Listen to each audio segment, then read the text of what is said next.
I can't be bothered to do an intro. We got a bunch of questions to answer about KDP. Let's just get straight into it. Hey, if I only have 12 GBP per day, should I use broad, phrase, exact in one ad group? The bid is set to 0.3 GBP. I've been getting this question a lot. It's a question I've had for many, many years. And here's the thing. I'm going to answer it very, very simple for you. No, you don't want to have them in the same one. If that's all you're looking for, that's okay. You can skip this question, go on to the next question. But if you want to figure out why you don't want to put them all together, here's why. Let's just say we have 3 keywords, just to make the maths easy. I'm not saying go out there and launch campaigns with 3 keywords. I'm just here to make the maths easy, and I can't be bothered to draw a bunch of circles. So let's just say we have 3 keywords. Okay, these keywords, we have this one here, which is broad match. So the ones that are filled in black is broad match. Right here, we have phrase match. These are the empty ones. And then the ones with the cross inside are exact match. Now, when I was a waiter, very long time ago, what we did is there was this massive area with like 20 tables, and there was like 3 or 5 waiters. Now, do you think they got all the waiters and said, hey, you guys just scatter around randomly. If anyone asks you for a drink, go get them a drink. They ask you for food, go get them food. Just go do it randomly. Or do you think they said, okay, well, we have 5 waiters and 20 tables. Let's assign a few tables to each waiter so they can control 3 or 4 tables, every single person by themselves. So that's exactly what they did. They got me, and I had around 3 tables to control. And then there was my friend as well. We worked together. Guy was awesome. He had his own 3 tables. So now they know that these 3 people are looking to him for their orders. And then my friend, Sodiri, his name is Sodiri, he's Greek. Anyway, he would obviously just look after these 3 tables. And that's exactly what I did as well. I would look after these 3 tables, and then it was super, super simple, super easy. I only look for these 3 tables, and I know exactly what they want at all times, super efficient, super fast. And if everyone did their job, the whole restaurant flowed smoothly. That's exactly what we want to do with Amazon. We don't want to give Amazon, hey, Amazon, here's 1, 2, 3, 4, 5, 6, 7, 8, 9. Here's 9 different tables that I want you to go serve and look after. Do you think Amazon's going to appreciate that? Do you think Amazon's going to do a good job if we give it an overwhelming amount of tables? And then also, these are different tables. So these 3 might all be vegetarian tables. These 3 might all be only eat meat. And then these guys might be vegan. So now imagine you're a waiter and you have 3 sets of table with 3 different target audiences each. This guy's a vegetarian, this guy's only eats meat, oh, this guy's lactose intolerant. And then you have to juggle everything around. It's not going to be super effective. So what I like to do is I like to separate them, because that way I have one ad group, and then in that ad group I have my 3 keywords. Only set to broad match. And I do the same for these. Ad group and then phrase match. And I do the same for this. Ad group, exact match. Now usually I don't really run exact, especially in the launch period. I'll run exact later on to test out, but that's a separate video. Now, by the way, these are all in their own separate campaigns. Now, here's why I want to have my own separate campaign. So this is one campaign, this is a second campaign, and this is a third campaign. Now, why this is so important is the same reason why a waiter wants to only have 3 tables. Because it's so much easier for you to get the orders. And if there's anything wrong, it's easier for you to fix it. If anyone needs anything specific, it's easier for you to get it. If you're getting 9 pieces of information, it's so much harder to process all the information. And the same applies for Amazon. So when it comes to optimizing your campaigns, which is something you might be doing in month 2 or month 3, or even earlier on, if you have one campaign for you to optimize, one ad group, and you just mix all of these together, it's going to be very, very hard for you to optimize.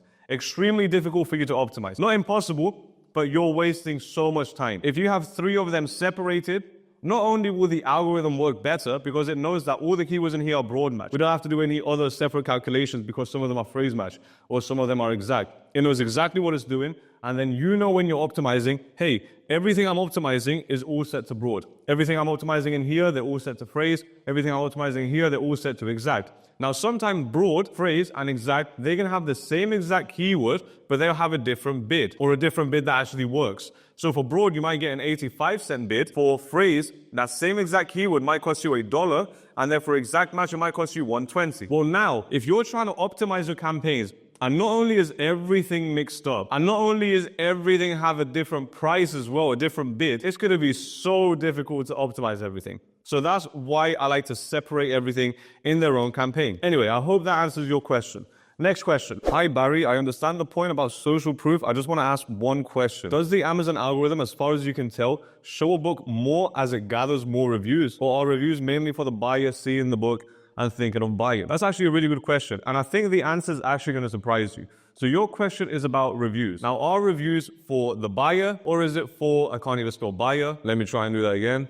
Let me get Ollie the owl because I messed it up. So, is it for the buyer or is it for the algorithm? That's the question. Now, we know that the whole point of reviews is to gather social proof. So reviews are social proof, which means if other people read the reviews, read the social proof, then it proves, so there's two words, social and proof. Proof means this book is actually good. This proves that the book is good. And social means it's from other people. It's from previous buyers. So if previous buyers are telling you that this book is good, you trust it because these guys have already bought it. You don't have to buy it to figure out if it's good or not. So the whole point of reviews is to increase your social proof, which makes more people more likely to buy your book because they trust your book more. I hope that makes sense. So from reviews, you get trust from the buyer. Now, if more people trust you because you have more reviews, then what does that do for your ranking? Well, you're going to get a higher ranking because you also get a high conversion rate. Now, your conversion rate is the amount of people that actually buy your book. If 100 people click on your book and one person buys, that's a 1% conversion rate. If 10 people out of the 100 people that clicked buy, if 10 of them buy after they clicked, that's a 10% conversion rate. Now, if you have 1,000 reviews, then you have a lot of trust, and then those same 100 clicks can give you a higher conversion rate, which means out of 100 people that click on your book, maybe 18 buy, and now you have an 18% conversion rate. So the higher your conversion rate, the more people you can convert per 100 clicks. That's basically what it means. And obviously, the more reviews you have, the more trust you have, the more people you'll be able to convert. So if you start converting a lot of people, because you have reviews and because you have trust, then that's going to increase your ranking. Now, what's ranking? Ranking is basically the position of where you are on Amazon. So if I search dog training book for beginners and I'm at number 1, I'm all the way on the top of the page, I am the highest ranking book. Now, the higher you rank, the more exposure you get, the more clicks you get because more people see you. And because the more clicks you get and you already have the trust and you already have a high conversion rate, the more reviews you're going to get. So this is just a never-ending cycle. The more reviews you have, the more trust, the higher your conversion rate, the higher your ranking because the more sales that you're going to get for your keywords. And then you get more reviews, more trust, more higher conversion rate, higher ranking. That's how it works. Now, here's the thing. Your question is, does it affect buyers or the algorithm more? Or what is it important for? Well, first of all, let's look at the buyer. The buyer is not going to buy if you don't have reviews because you don't have trust. People are not going to buy from people they don't trust. I don't know the last time you've ever bought anything from someone you didn't trust. I don't think anyone buys from people they don't trust. So reviews and the trust comes to the buyer. They're from the buyer. So unless the buyer trusts your book, which the only way they can do that is from reviews, they're not going to buy your book. Now, here's the thing. If they don't buy your book, you're not going to have a high conversion rate. And if you don't have a high conversion rate, you're not going to rank very high.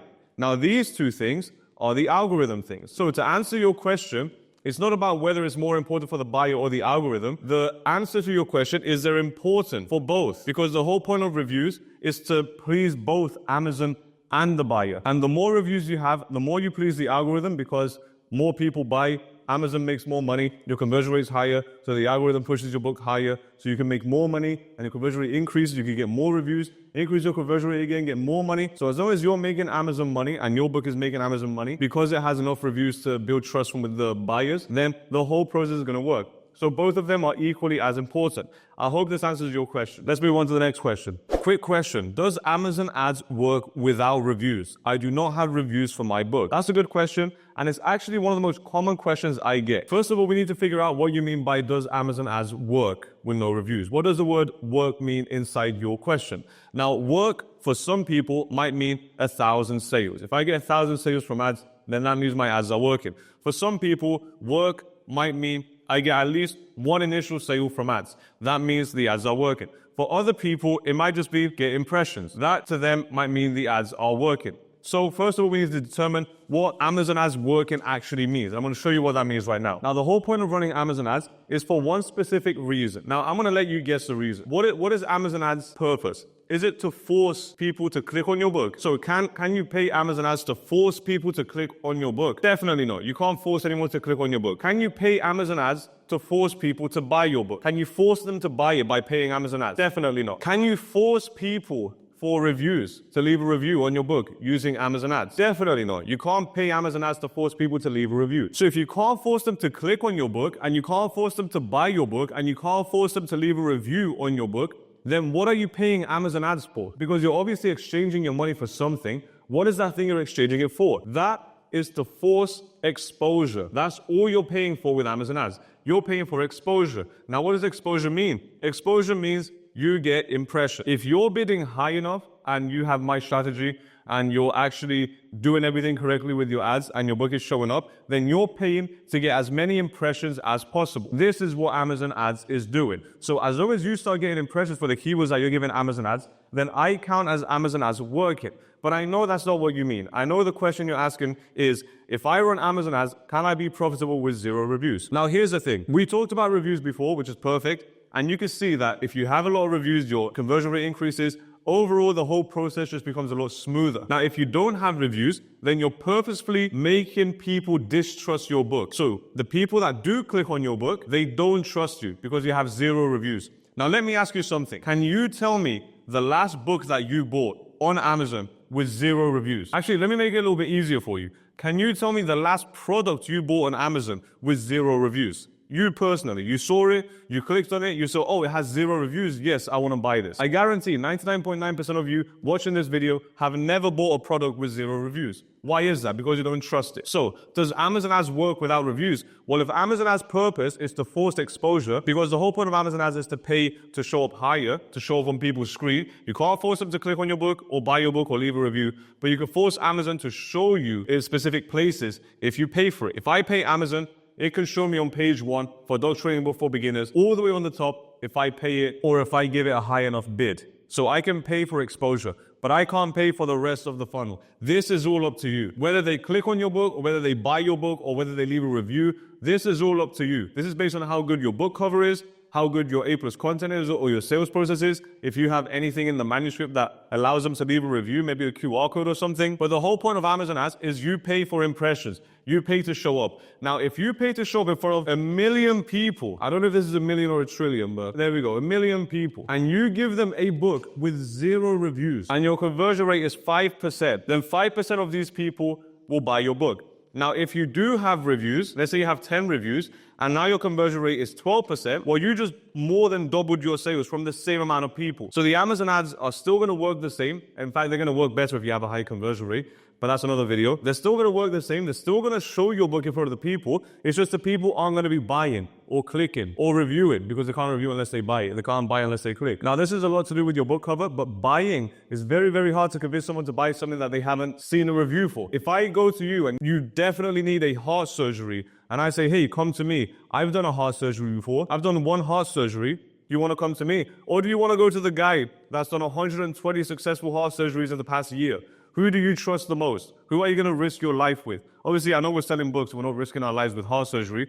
But let's just say hypothetically, so you can understand my point. You would obviously go to the guy with 120 heart surgeries under his belt. Same with Amazon. There's nothing different. If you have never bought yourself a book on Amazon or a product on Amazon with 0 reviews, don't expect anyone else to buy it. Now, I'm not saying the whole world revolves around you, but most people have never bought anything with 0 reviews because we don't want to lose our money. Our money is valuable. And if we don't trust the book, then there's a higher chance of us losing our money. We don't like losing money. So Amazon ads, can they work with no reviews? Yes, you can pay for exposure, even if you don't have reviews.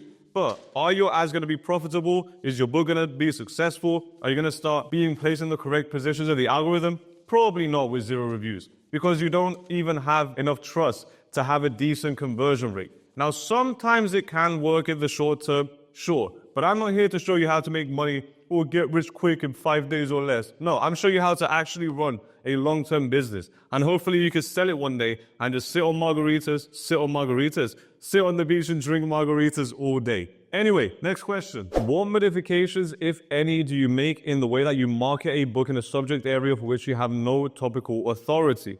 That's actually a really good question. I get that it's probably better to stick to a niche where you can claim topical authority, but if you find a gap in the market and think you can research and write a good book, or that you can hire a knowledgeable ghostwriter to write it for you, how do you then market that book when you can't claim any success or experience in that subject? That's actually a very good question. So basically the question is asking, how do I publish a book when I don't even know what the subject is? I don't know anything about the subject. Here's the thing. Most people are at this stage right now. And this is a stage where I struggled to break through it as well. Because I was thinking, well, how am I going to publish a psychology book if I never studied psychology? How am I going to publish a football book if I don't know anything about football? Well, there's one thing that I figured out early on that has helped me scale all my books because of this one thing. Now, here's what it is. If I give you a box and this box has coffee stains on it, this is supposed to be a coffee stain.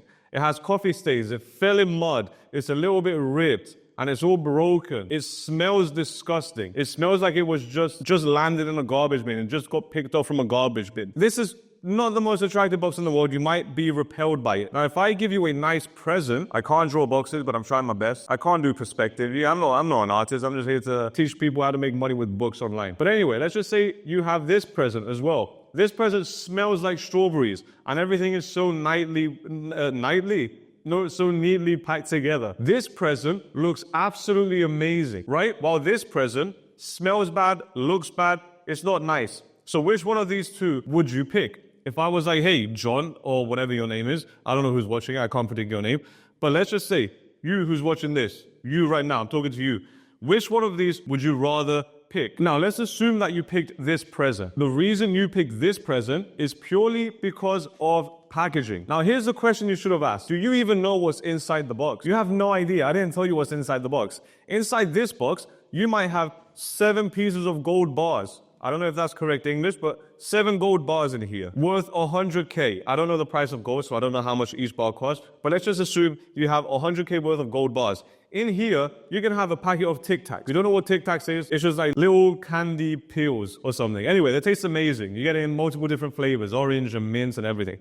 Absolutely amazing. If you see a Tic Tac, definitely buy a Tic Tac. It's absolutely amazing. But anyway, you never asked what's inside the box. Now, the reason you pick this box is purely because subconsciously, because of the packaging, because the packaging was good, you automatically assume that what's inside the present is also good. This can also be called the halo effect. If you don't know what the halo effect is, basically, I'm not a fucking psychologist, I don't know all of this, but basically, if you see an attractive person in public, you automatically, subconsciously assume that they're a nice person because they're attractive. So we actually judge a book by its cover. We judge the outside to determine what we think is on the inside. This is what the halo effect is. This is why your packaging matters. So your question is, how am I going to publish a book if I have no authority? And the thing is, your only way to overcome this is by picking the correct packaging. If you can package your book correctly, then you can gain some momentum on your competitors. You can actually start making sales because people will assume your book is better than the authority's book if you package it correctly. Now, here's the thing. I'll give you a practical example so you know exactly what I'm on about. If you go on Amazon right now and you search hamster book or how to raise a hamster or how to raise a hamster for kids, you basically want to go buy a book that's going to teach kids how to look after their hamster. If you go and search this, by the way, not the best niche in the world. I'm not saying to publish in this niche. I'm only saying this as an example. If you go and type in hamster book for kids, look at the examples that pop up. What you're going to see is you're going to see maybe some authority figures because there's some people that know a lot about hamsters, even though you don't really need to be an authority figure to write a hamster book. You can just Google things. Everyone knows how to look after a hamster. If you could just Google what they eat, how to train them, what are you supposed to do to look after them? You can use Google to make this book. You don't have to be an expert on hamsters to write a hamster book. But anyway, if you go on that niche, you're going to find a lot of books. All of them are not selling. I don't know if there's anyone selling, which is probably not the best niche, but let's just assume that they were selling. And this is a niche that you want to publish in. If you go on hamster book for kids, you're going to see a lot of books, and they're all using old photos. All of them are using real pictures. There's actually 1 or 2 that are using illustrations, but they're not doing it very effectively. Doesn't look very good. Maybe I didn't do enough research, but I'm just saying what I saw on page 1. They're all using old photos. They're using real pictures. So they're using things that aren't really appealing to children because this is our target audience. This is who we want to target. So children aren't going to be as attracted to old photos or real life pictures. What they are going to be attracted to is illustrations, or at least fun illustrations, fun, colorful illustrations, step-by-step illustrations inside the book. So if you go and search this niche, you're going to see that most of the books look old and boring and real photos. None of it looks like a nice gift to give to a kid. Now, if you search dog training for kids, there's one book that pops up. I'm going to let it pop up here. This book cover right here. This book is exactly how I would want my hamster book to look like. Because if I'm targeting hamster book for kids, then because of that dog training book that I just showed you, it has some really fun illustrations. And because it has fun illustrations, it targets children. So if I try to publish a hamster book for kids and apply the packaging of this dog training book for kids that I just showed you, fun illustrations, nice fun fonts, also has some fun A+ content, good marketing, super simple, the layout is really nice inside, the formatting inside is very nice. So the whole package of the book looks visually appealing. I don't even know who wrote the book, but it's selling so many copies because of the packaging. Now, if I take that packaging and apply it to a hamster book for kids, I will be able to stand out in this niche because of the packaging. Not because I'm an authority figure. No one really cares if I'm an authority figure in a hamster book for kids niche, but people care if my book looks so much better than everyone else's, if it's more appropriate for the target audience, if my packaging is better. So if you're trying to publish in a niche where there's authority figures and you can't really compete with them, personally, I would try a niche without any authority figures. But if you can't find that, I would really think about the packaging of my book. How can I package my book different from my competitors? So can I put better illustrations or more colorful illustrations? Or maybe there's a niche where there's a bunch of colorful books. You might want to do a different approach to a black and white book. There's also this kids book that I saw where everything was black and white except the character. I think he was orange, or the carrots were orange. It was a Halloween book. That was a nice little shift, a little different packaging for that story. But packaging could basically be your book cover as well. So if your book cover stands out from the rest, you have different packaging.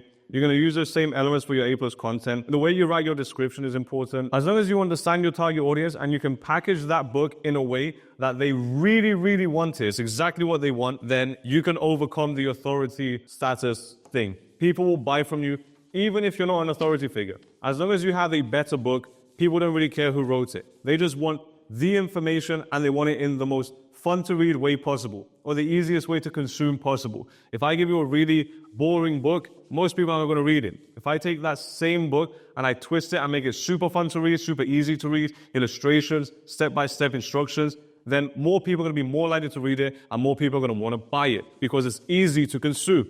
The packaging is what makes the book. I hope that answers your question. And if you have any more questions, please leave them down below in the comment section. I reply to every single comment down below. So please leave a comment down below. You'll see that I reply to every single one of them. If you want your question to be featured in the next Q&A, leave it down below and I'll make sure to put it in for you. Anyway, go out there and make a bunch of money on KDP.